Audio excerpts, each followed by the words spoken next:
कर्जत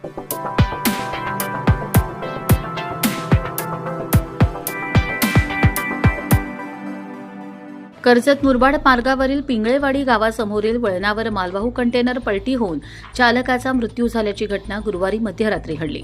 या अपघातामुळे परिसरात हळहळ व्यक्त होतीये। याबाबत कर्जत पोलीस ठाण्यात आकस्मिक मृत्यूची नोंद तारीख 12 रोजी नोंद घेण्यात आली।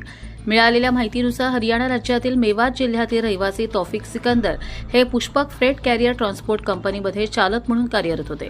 ते आयसर प्रो 5019 कंपनीचा कंटेनर CG 40 MZ 8245 घेऊन खालापूर येथील स्कायबॉल वेअरहाऊसमधून कोल्ड्रिंक्सच्या रिकाम्या बाटल्या इंदोरकडे घेऊन जात होते। गुरुवारी रात्री 12:30 वाजण्याच्या सुमारास पिंगळेवाडी गावासमोरील तीव्र वळणावर कंटेनरवरील नियंत्रण सुटले। वाहनाने रस्त्यालगतच्या संरक्षक कट्ट्याला जोरदार धडक दिल्यानंतर कट्टा तोडून खोल खड्ड्यात पलटी घेतली। या भीषण अपघातात चालक तौफीर सिकंदर यांच्या डोक्याला, छातीला व तोंडाला गंभीर दुखापत झाली। घटनास्थळी जमलेल्या नागरिकांनी त्यांना तातडीने कर्जत ग्रामीण रुग्णालयात दाखल केले, मात्र वैद्यकीय अधिकाऱ्यांनी त्यांना मृत घोषित केले। या प्रकरणी ट्रान्सपोर्ट कंपनीचे व्यवस्थापक अख्तर मेहबूब शेख यांच्या फिर्यादीवरून कर्जत पोलीस ठाण्यात नोंद करण्यात आली असून अपघाताच्या कारणांचा पुढील तपास पोलीस करत आहेत। कर्जत लाईव्हसाठी रामदास माळी, कशळे।